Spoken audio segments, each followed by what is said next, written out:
Hello everyone, কেমন আছো সবাই? আশা করি ভালো আছো। প্রতিদিনের ন্যায় আজও চলে এসেছি রসায়ন ভীতি দূর করতে। আমি বাসুদেব। আমাদের আজকের আলোচ্য বিষয় হাইব্রিডাইজেশন। শুনলেই কেমন মাথা ঘোরে, তাই না? না ভাই, মাথা ঘোরার কিছু নেই। আমি যখন ইন্টারমিডিয়েট স্টুডেন্ট ছিলাম তখন আমারও একই অবস্থা ছিল। আমি তোমাদের আশ্বস্ত করছি, জাস্ট 10টা মিনিট আমাকে সময় দাও, দেখো এরপর হাইব্রিডাইজেশন তোমার কাছে পানি পানি হয়ে গেছে। মানে চুরিতেই 10 সেকেন্ডে হাইব্রিডাইজেশন করে ফেলতে পারবো। ওকে, তো নাও শুরু করা যাক। তো প্রথমে আমাকে শিখতে হবে হাইব্রিডাইজেশন কাকে বলা হয়। কোনো পরমাণুর যোজ্যতা স্তরের একাধিক ভিন্ন শক্তির অরবিটাল মিশ্রিত হয়ে, মানে ভিন্ন শক্তির অরবিটাল মিশ্রিত হয়ে একটা সমশক্তির অরবিটাল সৃষ্টির প্রক্রিয়াকেই বলা হয় অরবিটাল সংকরণ, ইংরেজিতে বলা হয় হাইব্রিডাইজেশন। আর যে অরবিটালটা তৈরি হলো তাকে বলা হয় সংকর বা হাইব্রিড অরবিটাল। বুঝাতে পারছি? অর্থাৎ ভিন্ন শক্তির অরবিটাল পরস্পর মিশ্রিত হবে, মিশ্রিত হয়ে একটা অরবিটাল তৈরি হয়ে যাবে। এটাকেই বলা হবে অরবিটাল, মানে সমশক্তির অরবিটাল তৈরি হয়ে যাবে, এটাকেই বলা হবে অরবিটাল সংকরণ বা হাইব্রিডাইজেশন। আর উৎপন্ন অরবিটালকে বলা হয় সংকর বা হাইব্রিড অরবিটাল। কিন্তু আমাকে বেসিক্যালি এখান থেকে যে কোশ্চেন কাজে লাগবে, তো আমরা নাও চট করে একটু কোশ্চেন অ্যানালাইসিস করে ফেলি যে বোর্ড পরীক্ষা এবং ইউনিভার্সিটি পরীক্ষায় এখান থেকে কি ধরনের কোশ্চেন আসে। তো দেখো একটা কোশ্চেন দেখো, ফসফরাস পেন্টাক্লোরাইড এর অরবিটাল সংকরণ কি আসছে কত? ঢাকা ইউনিভার্সিটি 2011-12 সালে। ফসফরাস ট্রাইক্লোরাইড জাহাঙ্গীরনগর 18-19 সালে। POCl3 রাজশাহী ইউনিভার্সিটি সি 17-18 সালে। জেনন ডাইফ্লোরাইড, টেট্রাফ্লোরাইড, হেক্সাফ্লোরাইড, এগুলো সব Dhaka university question plus others university ও বোর্ডের কোশ্চেন। অর্থাৎ আমরা দেখলাম যে আমাদের এখান থেকে কাজে লাগে কোনটা, যে অরবিটাল মানে একটা কম্পাউন্ড দিয়ে বলে এর সংকর অরবিটাল কি বা এর অরবিটাল সংকরায়ন কি, এটা আমাদেরকে বের করতে বলতে পারে। তো নাও চট করে আমরা এখন শিখে যাব। এর জন্য দুইটা ফর্মুলা আছে। একটা ফর্মুলা আমাদের বইয়ে দিয়ে আছে, সেটা হচ্ছে কি X is equal to number of sigma, sorry, আমাদের বই যেটা দিয়ে আছে সেটা হচ্ছে X equal to half into V plus M minus C plus A. আচ্ছা, এটা আমাদের বইয়ে দিয়ে আছে। আর এর থেকে বেস্ট ফর্মুলা যেটা হচ্ছে concept 1, x is equal to number of sigma bond plus lone pair electron. বুঝাইতে পারছি? আচ্ছা, তো এটা বেস্ট, তুমি লিখে রাখতে পারো, এটা বেস্ট। ওকে, তো আমরা একটু পরে মানে আমরা প্রথমে এই বইয়ে যেটা দেওয়া আছে আমরা এটা নিয়ে একটু আলোচনা করব। কেন? কারণ এটা তোমরা দুই একবার টাচ করছো, যার ফলে এটা সম্পর্কে তোমাদের একটু আইডিয়া আছে। আমি বুঝাইলে বুঝতে সুবিধা হবে এবং অরবিটাল সংকরণ সম্পর্কে ম্যাচুরিটি লেভেল তোমাদের একটু হাই হবে। দেন আমরা কি করব, এই যে সব থেকে মানে 5 থেকে 10 সেকেন্ড, এর বেশি লাগার কথা না এখান থেকে অরবিটাল সংকরণ করতে, ম্যাক্সিমাম 5 থেকে 10 সেকেন্ড। তো এইটা আমরা এইটা বোঝানোর পরবর্তীতে চলে যাবো আর কি। তো নাও আমরা শুরু করা যাক। আচ্ছা, তো আমাদের প্রথম কনসেপ্টটা হচ্ছে কি, আমাদের প্রথমেই যে ব্যাপারটা হচ্ছে এক্স ইকাল টু কি half into V plus M minus C plus a. এখান থেকে আমি দেখেই বুঝতেছি কি যে এখান থেকে ভাই আমার একটা কাজ করতে হবে, সেই কাজটা কি এক্স এর একটা মান বের করতে হবে, তাই তো? তো সেই আমি একদম এট এ গ্লান্স এই ফর্মুলা দেখেই বুঝতেছি এক্স ইকাল টু কি half into V plus M minus C plus a. এখানে ভি কি? ভি হচ্ছে কেন্দ্রীয় পরমাণু।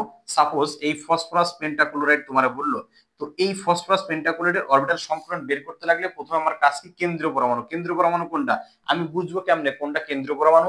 বুঝার উপায় যার যোজনী বেশি সেটাই হলো কেন্দ্রীয় পরমাণু। দেখো এইখানে হ্যালোজেন, ক্লোরিন কি হ্যালোজেন না? এর যোজনী কত? 1। আর ফসফরাস গ্রুপ 5 এর মৌল, এই জন্য এর যোজনী 5। এই জন্য এইটা হচ্ছে তোমার কি কেন্দ্রীয় পরমাণু। তো এই কেন্দ্রীয় পরমাণুর সর্ববহিষ্ঠ স্তরের ইলেকট্রন সংখ্যা, তো কেন্দ্রীয় পরমাণু গ্রুপ কোন গ্রুপে অবস্থিত? 15। অর্থাৎ আউটার শেলে কয়টা ইলেকট্রন আছে? 5টা। ব্যাস, এই সেই ভি, ভি এর মান কত এখানে? 5। এবার এম মানে কি? কেন্দ্রীয় পরমাণুর চারপাশে একযোজী মূলকের সংখ্যা। অর্থাৎ ক্লোরিন, হ্যালোজেন কয়টা আছে এখানে? একযোজী মূলক কোনটা? ক্লোরিন না? ক্লোরিন কয়টা আছে বলো? 5টা। তার মানে এম এর মান কত? 5। ব্যাস, মাইনাস সি, সি মানে ক্যাটায়ন। ধনাত্মক চার্জযুক্ত আয়নকে কি বলা হয় ভাই? ক্যাটায়ন বলা হয়। ঋণাত্মক চার্জযুক্ত আয়নকে কি বলা হয়? অ্যানায়ন বলা হয়। এখানে ক্যাটায়ন অ্যানায়ন আছে? নাই। অ্যানায়ন আছে? নাই। তাহলে 0। ব্যাস, আমি ভি এবং এম এর মান পেয়ে গেলাম। এর হাফ দ্বারা ভাগ করে এখান থেকে ক্যালকুলেট করে এক্স এর একটা মান পেয়ে যাচ্ছি, রাইট? তো সেই মানটা আমার কি কাজে লাগবে দেখো, সেই মানটা যদি 2 হয় তখন এই 2 হওয়া মানে কি এখানে সংকরিত অরবিটাল হবে কয়টা? 2টা। একটা এস একটা পি। অর্থাৎ তখন হাইব্রিড অরবিটাল হবে কোনটা? অরবিটাল সংকরণ হবে এসপি। আচ্ছা, যদি 3 হয় তখন হয়ে যাবে কি sp2। কারণ অরবিটাল হবে কয়টা? 3টা। এই দেখো এস একটা পি দুইটা মিলে 3টা। এবার এক্স এর মান যদি 4 হয় তখন হয়ে যাবে কি sp3 ভাইয়া। কারণ পি 3টা এস একটা। এক্স এর মান যদি 5 হয় তখন হয়ে যাবে কি sp3d। 1 3 আর 1 4 যোগ করলে 5। যদি 6 হয় তখন হয়ে যাবে কি sp3d2। যদি 7 হয় তখন হয়ে যাবে কি sp3d3। এখন এর আকৃতিটা মাঝে মাঝে চেয়ে বসে মেডিকেলের পরীক্ষায়, সেক্ষেত্রে আমরা কি করব, দেখো দুই, শুধু মনে রাখবা দুই মানে কি সরলরৈখিক, দুইটা বিন্দু এক হয়ে গেলে কি সরল রেখা হয়ে গেল না, ব্যাস এই জন্য দুই কি সরলরৈখিক। তিন, দেখো তিনে তুমি দেখো তিনের ব্যাপারটা এরকম যে তিনের ত্রিভুজ এরকম মনে রাখবা। তিনে হচ্ছে কি ভাইয়া, তিনের ত্রিভুজ অর্থাৎ সমতলীয় ত্রিভুজ আকৃতির, অর্থাৎ যে সকল কম্পাউন্ডের হাইব্রিড অরবিটাল সংকরণ হবে sp2 তাদের আকৃতি হবে সমতলীয় ত্রিভুজ আকৃতির। দেখো চারের প্রথম অক্ষর চতে কি চতুস্থলকীয়, চারের প্রথম অক্ষর কি চতে চতুস্থলকীয়। পাঁচের প্রথম অক্ষর কি পাঁচের প্রথম অক্ষর এই পতে হচ্ছে দেখো এই যে পিরামিড অর্থাৎ ত্রিভুজীয় দ্বিপিরামিডীয়। আচ্ছা ছয়ের প্রথম ছয় কি ষড়ভুজ, ষড়ভুজ এভাবে মনে রাখো, ষড়ভুজ, ষড়ভুজের আর এক নাম হচ্ছে অষ্টকতলকীয়, ষড়ভুজের আর এক নাম কি অষ্টকতলকীয়। আর এই যে সাতে হচ্ছে কি ভাই পঞ্চকোণীয় দ্বিপিরামিডীয়। আচ্ছা আমরা এই হাইব্রিডাইজেশনের আর একটা লেকচার দিতে হবে, একটা লেকচারে শেষ হবে না, কারণ এখান থেকে কিছু ওই বন্ড অ্যাঙ্গেল ভিন্ন হয় এই সম্পর্কিত কিছু ব্যাপার স্যাপার আছে, তো ওটা আমরা পরবর্তী লেকচারে দিব আর কি। আমরা আপাতত আজকে অরবিটাল সংকরণ শিখবো এবং এই আকৃতিগুলো শিখবো, আর পরবর্তীতে বন্ড অ্যাঙ্গেল কেন ভিন্ন হচ্ছে, ফাজানের নীতি, এই টাইপের জিনিসপত্র নিয়ে আমরা আর একটা লেকচার দিব। তো আমার মনে হয় এতটুকু তোমরা বুঝতে পারছো, এই ফর্মুলা ইউজ করে আমি কি বের করে ফেলবো ভাই, এক্স এর একটা ভ্যালু বের করবো। সেই ভ্যালুর মান যদি 2 হয় কি হবে, 2 হলে এসপি, 3 হলে sp2, 4 হলে sp3, 5 হলে sp3d, 6 হলে কি হয়ে যাবে sp3d2, 7 হলে কি হয়ে যাবে sp3d3। এইখান থেকে যদি কোশ্চেন একটু কঠিন হয়, সাপোজ তোমাকে বললো এক্স এর মান পেলে 2, তোমার বললো এস ক্যারেক্টার কত পার্সেন্ট, সেক্ষেত্রে মোট পার্সেন্ট কত 100 না, দেখো এস আছে 50 যোগ পি আছে কত, পি আছে 50%। আমার মনে হয় এতটুকু বুঝতে পারছো। এই ক্ষেত্রে মোট অরবিটাল কয়টা, 3টা, তাহলে 100 রে 3 দিয়ে ভাগ করলে কত 33.33 আসতেছে কত এস, আর পি আসতেছে 66.67%। আমার মনে হয় এতটুকু বুঝতে পারছো। এই যে sp3 এর ক্ষেত্রে মোট অরবিটাল কত 4 না, সেই 4 দিয়ে 100 ভাগ করলে আছে 25, অর্থাৎ এস আছে কত 25% আর পি আছে কত 75%। এরকম সবগুলো আমরা খুব ইজিলি বের করতে পারবো। তো নাও আমরা এখন এখন আমরা কি করব, এখন আমরা কিছু উদাহরণ সলভ করব, সলভ করলেই ব্যাপারটা তোমাদের কাছে একদম ক্লিয়ার হয়ে যাবে।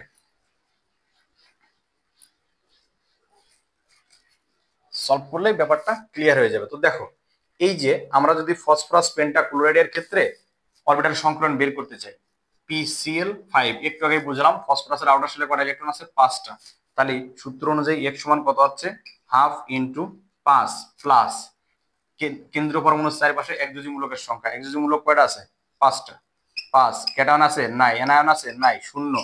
এখানে ভাগ করে কত 5 আর 5 যোগ করলে 10, 10 এর 2 ভাগ করলে 5, 5 এর জন্য কি হয়ে যাবে বলো ভাই sp3d। ব্যাস আমার মনে হয় এতটুকু বুঝতে পারছো।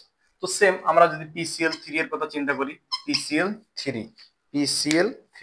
আমরা যদি PCl3 এর কথা চিন্তা করি, সেক্ষেত্রে দেখো x এর মান কত হচ্ছে 1/2 × ফসফরাসের আউটার শেলে কয়টা ইলেকট্রন আছে 5টা, অর্থাৎ কেন্দ্রীয় পরমাণুর সর্বশেষ শক্তি স্তরের ইলেকট্রন সংখ্যা 5টা যোগ একযোজী মূলকের সংখ্যা কয়টা 3টা, ক্যাটায়ন আছে নাই, অ্যানায়ন আছে নাই, 0।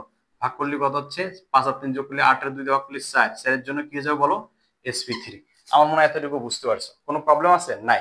আচ্ছা এবার ধরো জেনন ডাইফ্লোরাইডের কথা আমরা চিন্তা করি, XeF2, সেক্ষেত্রে কি হয়ে যাবে জেননের আউটার শেলে কয়টা ইলেকট্রন আছে 8টা, কারণ গ্রুপ কত মৌল 8 এর মৌল, তার মানে 1/2 × 8 যোগ একযোজী মূলক কয়টা আছে 2টা মাইনাস 0 প্লাস 0, কারণ ক্যাটায়ন নাই, যোগ করলে কত হচ্ছে 5, 5 এর জন্য কত হবে sp3d। দেখো বুঝতে পারছো নাকি ভাই, খুবই চমৎকার। মানে এর এর থেকে এর পরবর্তীতে আমরা যে রুল 2টা শিখাবো সেটা আরো সহজ। আচ্ছা XeF4 এক্ষেত্রে দেখো জেননের আউটার শেলে কয়টা ইলেকট্রন আছে, জেননের আউটার শেলে ইলেকট্রন আছে 8টা, 8 যোগ 4 মাইনাস 0 প্লাস 0, কাটাকাটি করে হলো 12, 12 মানে 6, 6 করলে কত হয়ে যাচ্ছে sp3d2। আচ্ছা এখন যদি আমরা জেনন হেক্সাফ্লোরাইড দেখি, ব্যাস এটা, সেক্ষেত্রে আমাদের কি হয়ে যাচ্ছে দেখো, বলছি কেন্দ্রীয় পরমাণুর সর্বশেষ শক্তি স্তরে ইলেকট্রন সংখ্যা, জেনন গ্রুপ 18 মৌল, এই জন্য আউটার শেলে কয়টা ইলেকট্রন আছে 8টা, তার মানে 1/2 × 8 যোগ হ্যালোজেন কয়টা আছে 6টা মাইনাস 0 প্লাস 0, কাটাকাটি করে কত হলো 14, 14 বলে 7, 7 এর জন্য কত হচ্ছে দেখো sp3d3। ব্যাস এতটুকুই। এখন আমরা রুল 2 তে চলে যাব। এখন আমরা কি করব, এখন আমরা রুল 2 তে চলে যাব। আচ্ছা রুল 2টা কোনটা, x = number of sigma bond plus lone pair electron, pair electron. এই ফর্মুলাটা আরো সহজ, তুমি যদি পারো তাহলে এইখান থেকে আনসার করতে, ওইটা আনসার করতে যদি 20 সেকেন্ড সময় লাগে, 20 সেকেন্ড মানে কারোই লাগবে না, তাহলে এটাতে ম্যাক্সিমাম 5 থেকে 10 সেকেন্ড সময় লাগবে, শুধু একটু মন দিয়ে বুঝতে হবে। আচ্ছা, তো আমাকে প্রথমেই যে কাজ করতে হবে সেটার জন্য হচ্ছে, দেখো আমাদের ফর্মুলা তো আমরা শিখেছি, এখন আমরা কিছু কোশ্চেন সলভ করব। সাপোজ আমরা যদি ইথাইন বা প্রোপাইনের কথা চিন্তা করি, এই যে CH ডাবল বন্ড CH2, এটা প্রোপিন, এটা হচ্ছে প্রোপিন। আচ্ছা, এই প্রোপিনের প্রত্যেকটা কার্বনের হাইব্রিডাইজেশন যদি আমাকে বের করতে বলে, এখানে কার্বন আছে কোনটা, এই একটা কার্বন, এই একটা কার্বন, এই একটা কার্বন। তো ভাই আমার প্রথম কাজ কি, যের মধ্যে কতগুলো সিগমা বন্ধন আছে আর কতগুলো লোন পেয়ার ইলেকট্রন আছে কার্বনের, সেটা বের করা। তো নন পেয়ার, নন পেয়ার মানে কি, যারা বন্ধনে অংশগ্রহণ করে না। তো বন্ধনে কারা অংশগ্রহণ করবে কারা করবে না, এইটা আমাকে একটু বুঝতে হবে। তো তার জন্য আমাকে কি করতে হবে, ধরো এই যে কার্বনের যোজনী কত, কার্বনের যোজনী কত, 4। আচ্ছা, হাইড্রোজেনের যোজনী কত, 1। তো এই কার্বন আর হাইড্রোজেন যখন বন্ধন গঠন করবে, একটা বন্ধন, এই যে কার্বন আর হাইড্রোজেনের মধ্যে অবশ্যই একক বন্ধন হবে। এই বন্ধনের জন্য, বন্ধন তো আর এমনি এমনি হবে না, বন্ধনের জন্য কি ইলেকট্রন দরকার, তাই না? তো একটা বন্ধনের জন্য দুইটা ইলেকট্রন দরকার। দুইটা ইলেকট্রনের একটা ইলেকট্রন দেবে কার্বন আর একটা ইলেকট্রন দেবে কেনা, হাইড্রোজেন। ইন্ডিভিজুয়ালি কার্বনের কতগুলো ইলেকট্রন নষ্ট হচ্ছে, দেখো তো, ইন্ডিভিজুয়ালি কার্বনের একটা ইলেকট্রন নষ্ট হচ্ছে। তার মানে আমি এতটুকু বুঝবো, একটা বন্ধন গঠনের জন্য ইলেকট্রন লাগে দুইটা, আর ইন্ডিভিজুয়ালি মৌলের অর্থাৎ কার্বন এবং হাইড্রোজেন হোক যাই হোক, প্রত্যেকের একটা করে ইলেকট্রন নষ্ট হবে। আচ্ছা, গেলগা। তো আমি এই প্রোপিনটা একটু ভেঙে চুরে লিখি, দেখো কার্বনের সাথে হাইড্রোজেন আছে কয়টা, 3টা, ব্যাস, CH ডাবল বন্ড CH, এই। এখন এই কার্বনের হাইব্রিডাইজেশন আমাকে বের করতে বলবে, এটা ঢাকা ইউনিভার্সিটি কোশ্চেন ছিল ভাইয়া। তো আমরা প্রথম কি করব, আমাদের ফর্মুলাটা হচ্ছে কি, number of sigma bond plus lone pair electron. তো এখানে সিগমা বন্ড কয়টা আছে, 1 2 3 4, তাহলে সিগমা বন্ড কয়টা আছে, 4টা। লোন পেয়ার ইলেকট্রন কি কার্বনের এখানে আছে, নাই। কেন নাই, কারণ কার্বনের মোট ইলেকট্রন ছিল 4টা, তার মানে কার্বন মোট 4টা বন্ধন গঠন করতে পারতো, 4টা বন্ধন গঠন করে ফেলছে, আর কোনো ইলেকট্রন নাই। লোন পেয়ার ইলেকট্রন 0, তাহলে যোগ করলে কত হলো, 4, 4 এর জন্য কি হবে, sp3। তার মানে এই কার্বনের কি হাইব্রিডাইজেশন বলো, sp3 হাইব্রিডাইজেশন। এবার এই কার্বনের কথা তুমি চিন্তা করে দেখো, দেখো এর বন্ধন আছে কয়টা, সিগমা বন্ড কয়টা আছে, একটা দুইটা, আর যেখানে দ্বিবন্ধন সেখানে কি থাকে, একটা সিগমা একটা পাই, তার মানে আমরা পাইটা কখনোই কাউন্ট করবো না। সিগমা বন্ধন কয়টা আছে, 3টা। কোনো লোন পেয়ার ইলেকট্রন আছে, নাই। 3 প্লাস 0 করলে 3, 3 এর জন্য কত হলো, sp2। তার মানে এই কার্বনের হাইব্রিডাইজেশন কি ভাইয়া, sp2। এবার এই কার্বনের কথা চিন্তা করে দেখো, 1 2 3, কোনো লোন পেয়ার আছে, নাই, এর জন্য কি হয়ে যাবে, sp2। তুমি আরো শর্টকাট টেকনিক মনে রাখতে পারো, হাইড্রোকার্বনের ক্ষেত্রে একক বন্ধন থাকলে sp3, দ্বিবন্ধন থাকলে sp2, আর ত্রিবন্ধন থাকলে sp, ব্যাস। আচ্ছা, তো আমরা আরেকটা দেখি, ফর্মালডিহাইড। এই যে ফর্মালডিহাইড, এটার ক্ষেত্রে আমরা চিন্তা করে দেখি, HCHO। তো আমার প্রথম কাজ কি, এখানে কার্বনের হাইব্রিডাইজেশন বের করতে বলছে। তো কার্বনের ক্ষেত্রে কি হচ্ছে চিন্তা করতে, কার্বনের সাথে কেডা আছে, একটা হাইড্রোজেন আছে। এবার এর সাথে কেডা আছে, আর একটা হাইড্রোজেন আছে না, কার্বনের যোজনী 4, হাইড্রোজেনের যোজনী 1, মিউচুয়াল বন্ধন কত, 1। এই জন্য এখানে কি হয়ে যাবে বলো, এখানে হয়ে যাচ্ছে কার্বনের সাথে হাইড্রোজেনের একক বন্ধন। আর এই যে যদি না থাকে, কার্বনের সাথে এই অক্সিজেনের যোজনী কত, কার্বনের যোজনী 4, অক্সিজেনের যোজনী 2, এদের মধ্যে কমন কত, 2। এই জন্য এই ডাবল বন্ড ফর্ম করে ফেলবে, এতটুকু আমাকে বুঝতে হবে। এখন তাহলে আমার সূত্রটা কি, x ইজ ইকুয়াল টু বলো, number of sigma bond plus lone pair electron. আচ্ছা, তো সিগমা বন্ড কোথায় আছে, 1 2, এই যেখানে ডাবল বন্ড আছে, ডাবল বন্ড থাকলে একটা সিগমা একটা পাই, তাহলে 3, 3টা sigma plus lone pair electron 0 3, 3 এর জন্য কত হবে বলো ভাই, sp2। এই হচ্ছে sp2 হাইব্রিডাইজেশন। আরো মনে রাখতে পারি এখানে দ্বিবন্ধন আছে, এই জন্য sp2 হাইব্রিডাইজেশন। তবে এই ফর্মুলাটা সবসময় খাটে না, মাঝে মাঝে ভুল হয়ে যায়, এই জন্য একটু কষ্ট করে যদি বেসিক থেকে শেখো তাহলে আর কোনো প্রবলেম হওয়ার কথা না। আচ্ছা, তো আমরা মোটামুটি একটা শিখে ফেললাম। এবার ধরো জেনন ডাইফ্লোরাইড HCF2, এর ক্ষেত্রে আমরা কি করব, তো জেনন কি, নিষ্ক্রিয় গ্রুপের মৌল, হেনার কানা যাবে রমনায়, এই ছন্দের সাহায্যে আমরা নিষ্ক্রিয় গ্রুপের মৌলগুলো মনে রাখতে পারি। আচ্ছা, তো এই জেননের আউটার শেলে কয়টা ইলেকট্রন আছে, 8টা। জেনন বন্ধন গঠন করছে কয়টা বলো তো, এই জেননের সাথে কয়টা ফ্লোরিন আছে, 2টা আছে কিনা, হ্যাঁ 2টা। তার মানে ফ্লোরিনের যোজনী হচ্ছে 1, অর্থাৎ একক বন্ধন গঠন করতে পারবে। তাহলে 2টা বন্ধন গঠনের জন্য জেননের সাথে কয়টা ফ্লোরিন যুক্ত হয়েছে, 2টা। ইন্ডিভিজুয়ালি জেননের এখানে কয়টা ইলেকট্রন নষ্ট হয়েছে, শুধু এতটুকু চিন্তা করো, এই একটা বন্ধনের জন্য 2টা ইলেকট্রন লাগছে, একটা লাগছে জেননের একটা ফ্লোরিনের। এই বন্ধনটা গঠনের জন্য একটা লাগছে জেননের, একটা লাগছে ফ্লোরিনের। তাহলে এইখান থেকে একটা ইলেকট্রন জেননের নষ্ট হয়েছে, এইখান থেকে একটা ইলেকট্রন জেননের নষ্ট হয়েছে। তাহলে জেননের ইলেকট্রন নষ্ট হয়েছে দুইটা, ছিল লাস্টে 8টা, আছে কটা আরো 6টা। 6টায় কয় জোড়া ভাইয়া? এই যে সেই লোন পেয়ার ইলেকট্রন 3 জোড়া। তাহলে এখান থেকে ফর্মুলাটা কি হবে? x is equal to number of sigma 1। Sigma 1 কয়টা? একটা, দুইটা, অর্থাৎ 2 যোগ লোন পেয়ার ইলেকট্রন 3টা যোগ করলে কত হলো? 5। 5 এর জন্য কত হবে? sp3d। চমৎকার না? হ্যাঁ, এবার ধরো এটা xf4। তাহলে এইখানে জেনন কয়টা আছে বলো তো ভাইয়া? 4টা আছে। জেননের সাথে ফ্লোরিন আছে কয়টা? 4টা। তার মানে 4টা বন্ধনের জন্য জেননের কয়টা ইলেকট্রন নষ্ট হয়েছে? 4টা বন্ধনের জন্য জেননের ইলেকট্রন নষ্ট হয়েছে 4টা। আউটার শেলে ছিল কয়টা? যেহেতু গ্রুপ 18 মৌল, মানে 8টা ইলেকট্রন আছে। তাহলে 8টা আউটার শেলে ছিল, নষ্ট হয়েছে 4টা, বাকি আছে 4টা। 4টা মানে কয় জোড়া? 2 জোড়া। সিগমা বন্ড আছে কয়টা? 4টা। 1 2 3 4। তার মানে 4 যোগ 2 6। তাহলে কি হবে? sp3d2। আমার মনে হয় এতটুকু বুঝাইতে পারছি। আচ্ছা, তো জেনন হেক্সাফ্লোরাইডের ক্ষেত্রে লক্ষ্য করো, XeF6। এই এক্ষেত্রে আমরা কি করতে পারি? দেখো, এই জেননের আউটার শেল ছিল 8টা, একযোজী মূলক আছে কয়টা? 6টা বন্ধন গঠন করছে। তাহলে 6টা বন্ধন গঠন করলে এখানে বাকি আছে কয়টা? এক জোড়া লোন পেয়ার ইলেকট্রন আছে এর। তাহলে এই কত হচ্ছে? 6 যোগ 1 যোগ করলে কত হলো? 7। 7 এর জন্য কি হবে? sp3d3। কতক্ষণ লাগে বলো দেখি, ধাপ করে বলে ফেলতে পারতেছো। এবার ধরো ফসফরাস পেন্টাক্লোরাইড PCl5। ফসফরাসের আউটার শেলে কয়টা ইলেকট্রন আছে? 5টা। বন্ধন গঠন করছে কয়টা? 5টা। আর কোন লোন পেয়ার আছে? নাই। তাহলে 5 5 যোগ 0 সমান 5। 5 এর জন্য কত হচ্ছে? sp3d। এবার ধরো PCl3। ফসফরাসের আউটার শেলে কয়টা? 5টা। বন্ধন গঠন করছে কয়টা? 3টা। তাহলে বাকি আছে কয়টা লোন পেয়ার ইলেকট্রন? এক জোড়া। এই যে সেই 3 যোগ 1 করলে 4। 4 এর জন্য কি হয়ে যাবে? sp3। বুঝাইতে পারছি?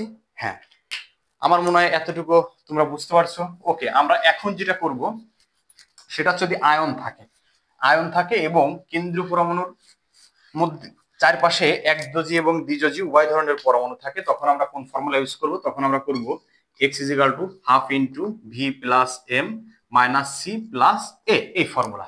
আচ্ছা, তো এই ফর্মুলাটাতে এইগুলো আবার সহজ হয়। তো ভি মানে কি? কেন্দ্র পরমাণুর সর্ববহিষ্ঠ স্তরের ইলেকট্রন সংখ্যা। ভি মানে কেন্দ্র পরমাণুর সর্ববহিষ্ঠ স্তরের ইলেকট্রন সংখ্যা। লিখে নাও। এম এ হচ্ছে কেন্দ্র পরমাণুর চারপাশে একযোজী পরমাণুর সংখ্যা। কেন্দ্রীয় পরমাণুর চারপাশে একযোজী পরমাণুর সংখ্যা। সি হচ্ছে ক্যাটায়নের চার্জ, আর এই এ হচ্ছে অ্যানায়নের চার্জ। তো সাপোজ এরকম বললো POCl3। এখন এই ফর্মুলা শুধুমাত্র আমি যখন কেন্দ্রীয় পরমাণুর চারপাশে একযোজী মূলক থাকবে তখন অ্যাপ্লাই করতে পারবো।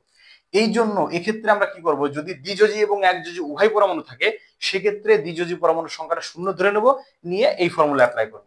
তো দেখো, এই হলো কেন্দ্র পরমাণু ফসফরাস, কারণ এর যোজনী সবচেয়ে বেশি। ফসফরাসের হচ্ছে 5, অক্সিজেনের 2, হ্যালোজেনের 1 যোজনী বেশি কার? ফসফরাসের। এই জন্য ফসফরাস কেন্দ্র পরমাণু। তো এর দেখো, এর চারপাশে একযোজী এবং দ্বিযোজী উভয় মূলক, এই হ্যালোজেনের যোজনী 1, অক্সিজেনের যোজনী 2, উভয় পরমাণুই আছে। এই জন্য আমরা কি করবো? এই দ্বিযোজনীটা বাদ দেবো। বাদ দিলে আলটিমেটলি কি হয়ে যাচ্ছে? PCl5 হয়ে যাচ্ছে না? সরি, PCl3 হয়ে যাচ্ছে কিনা? তো এর ইলেকট্রন এর হচ্ছে হাইব্রিডাইজেশন করলে যেটা পাবো সেটাই হচ্ছে POCl3 এর হাইব্রিডাইজেশন। তাহলে এর করলে কি পেয়ে যাচ্ছে? দেখো তো, এর আউটার শেলে কয়টা ইলেকট্রন আছে বলো? 5টা। একযোজী পরমাণুর সংখ্যা কয়টা? 3টা। কোনো ক্যাটায়ন আছে? নাই। 2 দিয়ে ভাগ করলে কত হলো? 4। 4 এর জন্য কি হয়ে যাচ্ছে? sp3। ব্যাস, আমার মনে হয় এতটুকু তোমরা বুঝতে পারছো। এবার ধরো SOCl2 এর, দেখো এই সালফারের পাশে একযোজীও আছে দ্বিযোজীও আছে, এই জন্য দ্বিযোজীটা শূন্য, বাদ দিয়ে দাও। বাদ দিয়ে কি থাকলো? SCl2। এইটার আমাকে করতে হবে। তাহলে এটা করলে সালফারের সর্বশেষ কক্ষপথে ইলেকট্রন কয়টা? 6টা। একযোজী পরমাণুর সংখ্যা কয়টা? 2টা। 2 দিয়ে ভাগ করো, কত হচ্ছে? 8। 4 করলে কত হলো? sp3। ব্যাস। আচ্ছা, এবার ধরো অ্যামোনিয়াম আয়ন। এই যে অ্যামোনিয়াম আয়নের যদি আমাদের ইলেকট্রন বিন্যাস করতে বলে, তো দেখো তো কেন্দ্র পরমাণু কোনটা? নাইট্রোজেন। নাইট্রোজেনের আউটার শেলে কয়টা ইলেকট্রন আছে? 5টা। 5, কারণ দেখো এই যে নাইট্রোজেন 7 ভাগ, এগুলো তো তোমরা পারোই সব। 2 5, আউটার শেলে কয়টা ইলেকট্রন আছে? 5টা। এই 5 যোগ একযোজী পরমাণু কয়টা আছে? 4টা, মাইনাস সি। সি মানে ক্যাটায়নের চার্জ। ক্যাটায়ন মানে কি? ধনাত্মক চার্জ যুক্ত আয়নকে ক্যাটায়ন বলা হয়। ক্যাটায়ন চার্জ কয়টা আছে? একটা। অ্যানায়নের চার্জ আছে? নাই, 0। এবার আমি 2 দিয়ে ভাগ করে ফেলি। 2 দিয়ে ভাগ করলে কত হচ্ছে? কারণ আমাদের ফর্মুলাটা কি ছিল দেখো, x is equal to v plus M minus C plus a, অর্থাৎ sorry, half into V plus M minus C plus এ।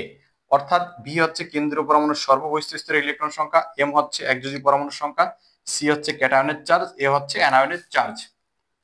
তো সেক্ষেত্রে করলে কত হচ্ছে দেখো 8, 8 এর 2 দিয়ে ভাগ করলে কত হচ্ছে 4, 4 এর জন্য কত হচ্ছে sp3। ব্যাস, এতটুকু মনে হয় তোমরা সকলেই বুঝতে পেরেছো।